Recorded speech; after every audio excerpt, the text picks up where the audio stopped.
Hello, Ann Milneck, host of Smidgen. Hey, Catherine, producer of Smidgen. Thank you very much. We are doing a little bit another time. We're doing the Turning the Tables on Ann Milneck. And I was wondering, this is the How to Use Spices episode. And I'm wondering, can you just tell us a little bit about why were we having this episode to begin with?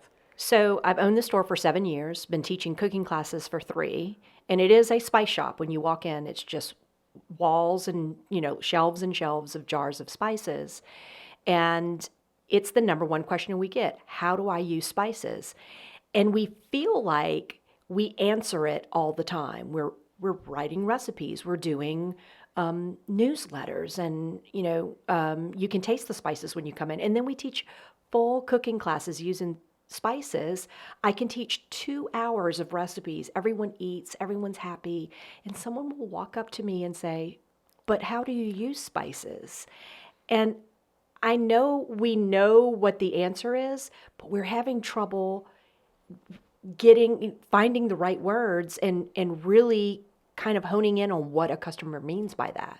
And sort of a little bit of a spoiler alert, we are going to be having a lot of talk about spices this season on Smidgen because we want to not only answer that, but give people a little bit more confidence to it seems like. Absolutely. And I think it's definitely how do I use spices, but for me, a lot of times, and when you ask me that, you always get at least 5 follow-up questions because I need more information to answer your question.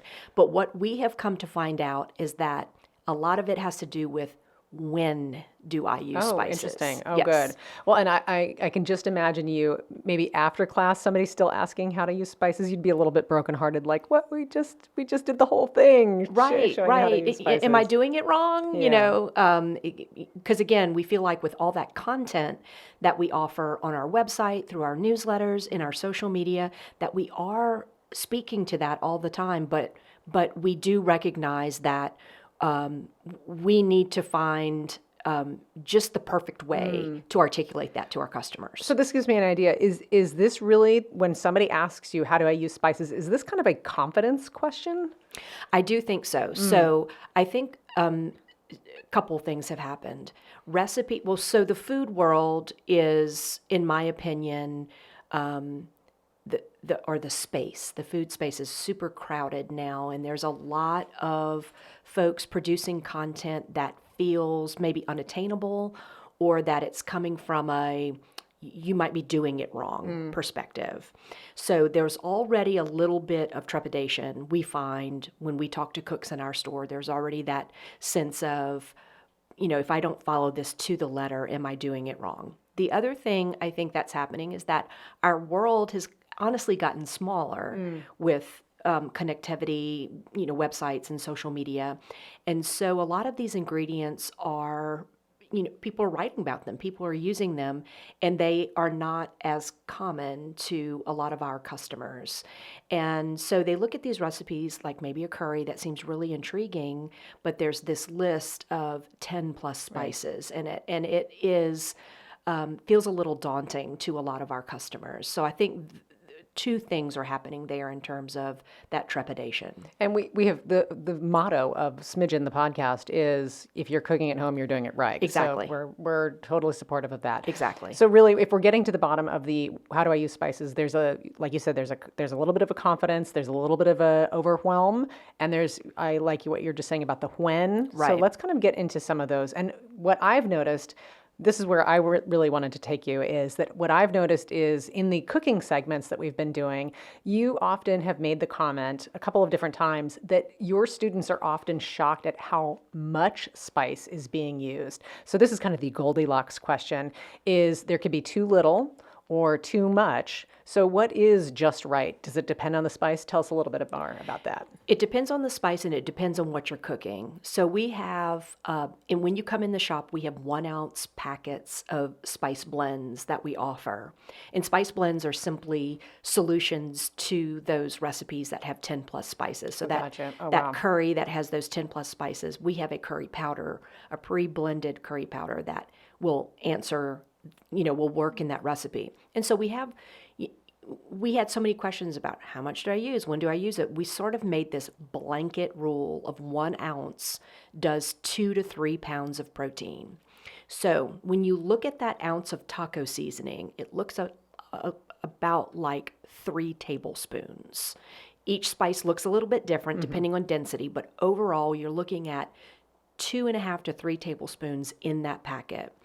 So that packet of taco seasoning will do 2 pounds of ground beef. So that's 3 tablespoons of a spice blend in 2 pounds of ground beef. Now, it depends on what spice blend you're talking about. Would we put 3 tablespoons of Chinese 5-spice on some boneless, skinless chicken breast? Of course not. No, yeah. We would have a not pleasant experience at the end. But that is, if you think about that ground beef that's got some fat in it, and you're looking for, let's think about tacos. We want them to say tacos. Yeah. You're using a fair amount of spice blend, and that typically catches people off guard when, they say, you're so heavy-handed. But the truth is that we need those spices to coat all those surfaces. Like if we're roasting broccoli, we need it to get into all those little crevices and coat all those surfaces so that we get full flavor. So hard to answer with a hard and fast measurement, Sure. but it's probably more heavy-handed than you think. I love that. Let's say that one again. The proportion of protein to the ounces of spice, the blends. Generally, Yeah, generally. One ounce of spice blend to 2 to 3 pounds of protein. So sheet pan chicken, the packet of sheet pan chicken, you're looking at doing a nice size sheet pan of thighs or chicken breasts. So depending on how many you're cooking for, that could be 3 meals. You could stretch that packet over 3 different. If you're only making 2, if you're just cooking for 2, that could stretch out over several meals. I'm obliged to shout out in season 1, we had a great sheet pan supper episode. So Yeah. just go back and refer to that and we can go from there. Yes. And I do want to talk just some building blocks here. I love what you were just saying about the spice blends, because you do have tons at Red Stick Spice Company. You do have tons of spices, which is a single item, and then the blends. And I liked what you were just saying about that. That's to solve for that 10 different items. So tell us a little bit more about these blends. So a spice blend is a combination of spices, depending on what part of the world you're in. You're probably looking, a lot of them having onion and garlic as a base, paprika. Again, it depends on what part of the world you're in. But a spice blend is really the creative creation of the blender. So there is no one curry powder. My curry powders are very different than a curry powder at a different outlet, or a curry powder you might blend on your own from single spices. So we have a lot of folks who blend their own spices. They come in and buy their single ingredients, and they blend their Turkish bahara or Burberry spice or curry powder. They're blending their own from single ingredients, and that's perfectly fine. And then we have other customers who want to get to that meal a little more conveniently, and they lean on us for those spice blends. So the answer to that is that neither is right or wrong. It's all about what works for you in your cooking. So my Cajun Creole blends are going to be very different than, say, ones that are nationally known, or even one that maybe your, Grandmama aunt or yeah. grandma or someone blended. Those are all flavors that spoke to that blender based on their creativity. And we're super proud of our spice blends. We feel like we're really good at it. And we also work really hard to bring flavor first and keep salt in the background. We did a podcast with Rosie Gill with Milk Street cooking classes, and I'm a partner location for Milk Street.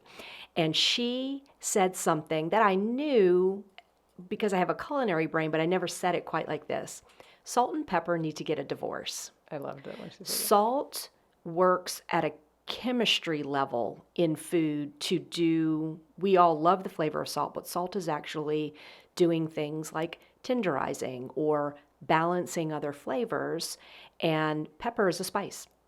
So salt and pepper to taste which I can't tell you how many times I've typed that in a recipe. Right. We do it all the time, but really that needs to be separated and taught very, very differently because those are two different things. But when it comes to our spice blends, we do try to make sure we approach salt last. Most of them are salted, but I would say it's toward the end of the ingredient list. Interesting. I want to come back to blends in just a minute Okay. because I want to talk about some of these other pieces too. You mentioned when. Yes. So when do we add our spices? So it's a great question. And the more and more I think about my customer's question, how do I use spices? I really come back to this question of when. So when you think about the way you can alter the flavor of spices, you can do it one of three ways. Again, this is all Rosemary Gill, all Rosie from the Milk Street episode that I hope everyone make sure they download that one. Yeah. Three ways we can alter what a spice does.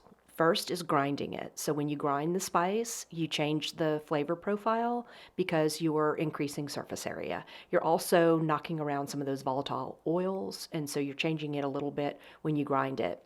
Then blooming spices is when spices and fat get together, and you could do it to make a spiced oil, but blooming is also happening on the skin of chicken because the fat in the skin on a chicken thigh. It's also happening on salmon because salmon is a protein high in fat. All good things. Yeah. So blooming is actually happening there as well. And then there's toasting. Toasting would be, for the most part, whole spices that get toasted either in an oven or a dried pan, and the flavor profile of them just changes. Wow. So when you're toasting and blooming spices, you run the risk of burning them. So if you're on a boneless, skinless chicken breast that has virtually no fat and you've just dry rubbed it with spices and then you pop it under a broiler, those spices are going to scorch and it may not be a very pleasant experience. So I know your question was when. So higher fat foods, skin on poultry, salmon, that I feel comfortable rubbing on that protein, and then either sautéing or roasting, and that blooming is going to happen. That chicken breast either needs to have a little help along with the spices, or perhaps those spices happen on that chicken via a sauce Oh, okay. or a different way. So those would be the differences in how I would approach spicing those proteins at different times.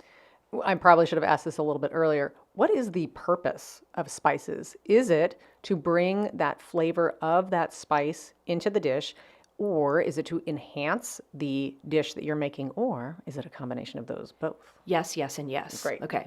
Historically, spices were used for preservation. So when we think about before refrigeration, and they were just starting to figure out that things could be pickled and brined and those types of preservation techniques. Spices were used then, but they were also used to mask the flavors of things that were a little beyond their usable life. So when we think of it that way, it's changing and enhancing flavor, but can also be used for preservation. So yes, you're bringing the flavor of the spice, but you're also using it to help enhance or change what's happening in that protein or vegetable, especially when you start to talk about things that are bitter, like greens. So a lot of times we approach that with sugar, but there are actually a lot of spices when you start to think about some of what I call the sweet spices, when you're in the world of cinnamon and cardamom, that can really, really help with bitterness. Your initial question, the answer is yes and yes. Yeah. It's because of the flavor of the spice, because we want to taste cinnamon or paprika, but also because it's helping either enhance or tamp down, some flavors that are natural in those foods. I always like to ask the question. I don't know if I'm just always poised for disaster, but I always like to think about how do you fix something that is going not the direction you want it to go. So back to the idea of Goldilocks is that there could be not enough or too much. Can you talk a little bit about how to, now this new information too that you've given me about the when, what are some of the things we can do to correct something that's going the wrong way? So I'll address too much to begin with. So let's go back to that boneless, skinless chicken breast that I put 3 tablespoons of Chinese five spice on. Whoa. First of all, no, nobody should do that. Don't do that. But if that had occurred, that protein would then be turned into a soup. So I just increase the other ingredients and volume of and put that protein in there. All these other elements to come in and help us out here. Right. So number one, you're probably going to a soup or stew in that situation. In terms of not enough, a lot of times that can be fixed with, seasoning after the fact, but you probably want to get it on there in another way, and that would be like infusing spices in an oil or perhaps using spices in a sauce of some sort. And in some things like I season rice when I cook it. So something like rice or potatoes or pasta that you forgot to salt, those are going to need something saucy, significantly, flavorful and saucy to help that out, because it's hard to get flavor back in that carb, when you haven't done it from the beginning. One of the words our friend and previous guest on Smidgen, Lily Courtney, she often uses the word affinity to describe these flavors that like to go together, and I always love hearing that. So I'm wondering, that word is coming to mind with what you're telling us about how to use spices. I'm wondering, what are some of the combinations that you really like? And of course, specifically some of the things that our listeners might want to try. You would love to see them try. So we all know about pumpkin spice and what that cinnamon and cardamom and all those do. So what's interesting about that is that you can bring in savory flavors to that combination. So we have a blend called Autumn Spice Blend it's essentially pumpkin pie spice that has onion and garlic added to it and shallot added to it. And suddenly this is your spice blend for roasted butternut squash, your Thanksgiving turkey or chicken. The other two that come to mind that I use a lot when folks come in, we are unfortunately in a part of the country where there is a whole lot of hypertension. We actually have a podcast where we're going to talk to a dietitian from Pennington about the DASH diet that was created specifically for hypertension. And so a lot of folks come in and they say, I can't have salt anymore, I'm on a low salt diet. And the thing about salt is your palate likes it. The salt completes other flavors. Your palate's looking for it. But there are ways you can satisfy that need without salt. And two of them are mustard and mushrooms. So mustard is a little sharp and it's also kind of bright. And then mushrooms are part of that umami family. So we have a blend called smoked porcini shallot mustard that is salt-free. You can use this. I've used it to make rice. I've used it, of course, to make boneless, skinless chicken breast. It's phenomenal on pork tenderloin. And you do not know the salt isn't there because of the way these ingredients, not to mention the shallot in there as well, the way those ingredients play off each other, and it's complexity. So what has happened is you've built complexity, and then so it's not boring, it's not flat, and you're not reaching for that salt shaker. So then the other spice blend that comes to mind is lemon pepper. So lemon is bright and zingy and citrusy, and your palate loves it. And then in there with that black pepper makes for a really interesting spice blend that helps to satisfy it. So then the other one I would mention is a spice called fenugreek.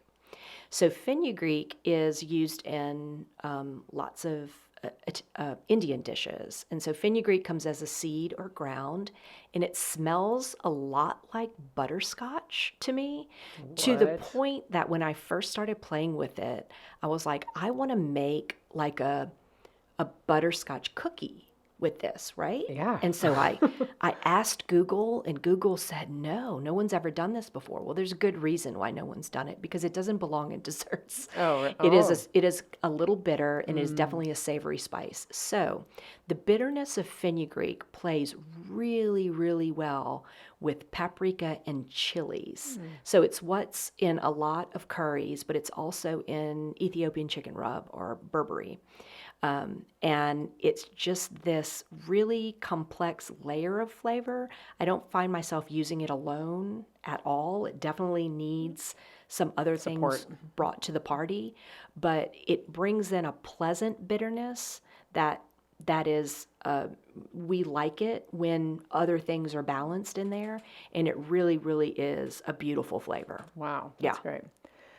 So those are some great ones to think about. And I also appreciate that you brought in ones we've heard about and maybe some that some people have not. Tell us a little bit about your choices for some spices that people maybe have overlooked that you think that they absolutely should try and experiment with or should make a part of their pantry. So one is coriander. So coriander is the seed of cilantro, and Do we have to put in our cilantro warning at this point? well, boy, it sure is a polarizing herb, right? So coriander is very common in taco seasonings and lots of things, Latin flavors. Coriander and cumin are usually Friends. alongside each other.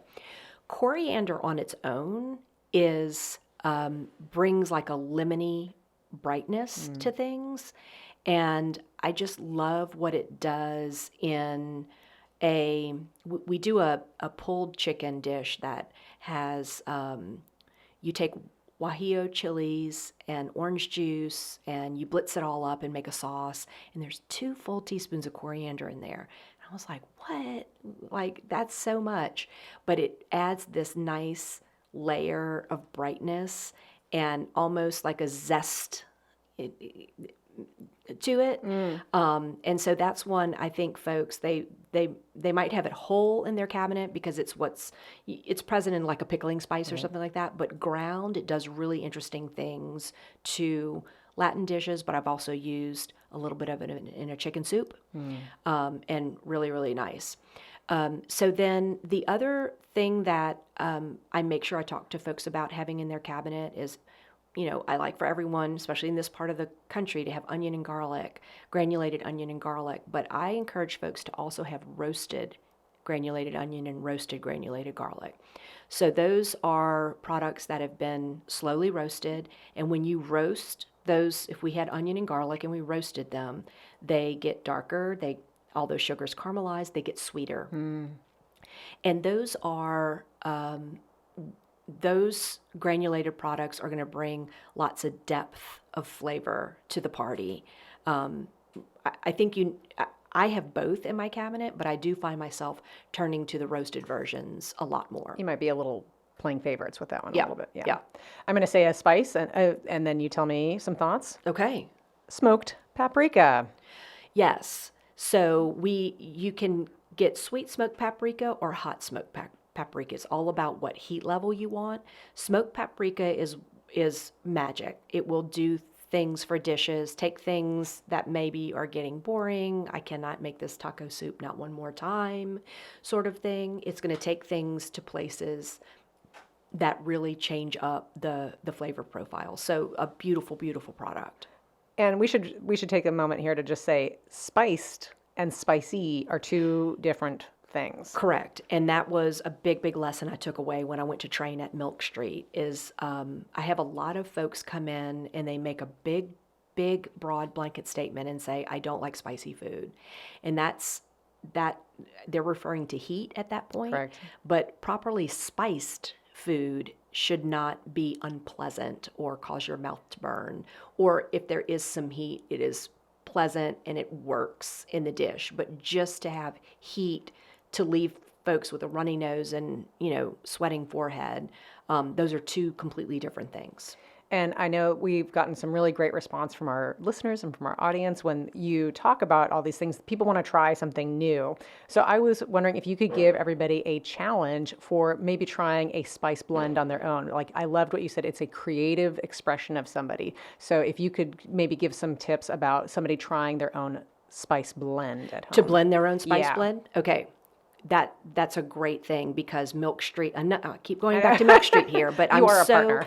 I'm so proud to be a partner location of theirs. So we actually did an exercise on blending spice blends, and the first thing she said is she put many spices out, but only choose 3.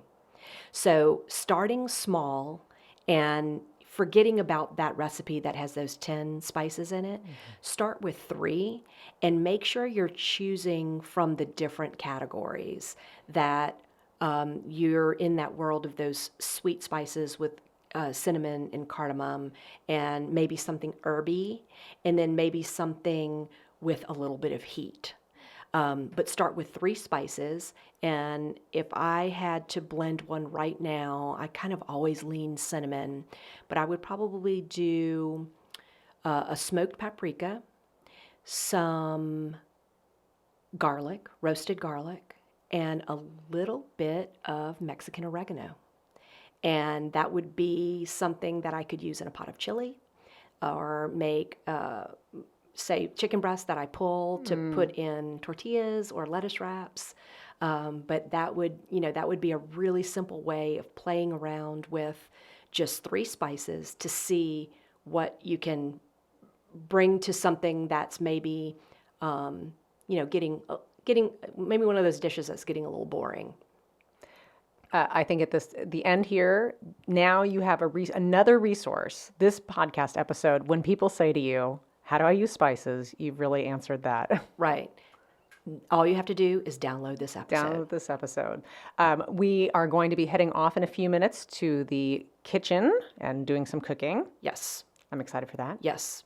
And I think we're going to work with our smoked tomato blend because that one is a really interesting blend that, again, can be, say, a soup that's an sub 20-minute preparation, but you bring in this spice blend and it's like, wow.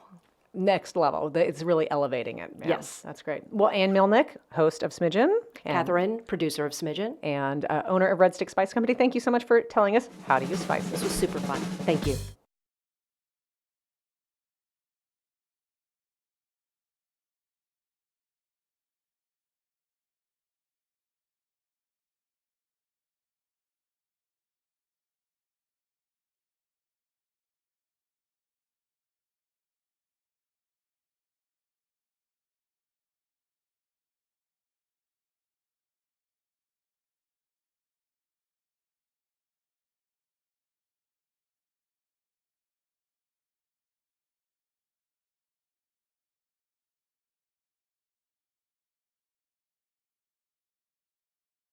I'm going to say a spice and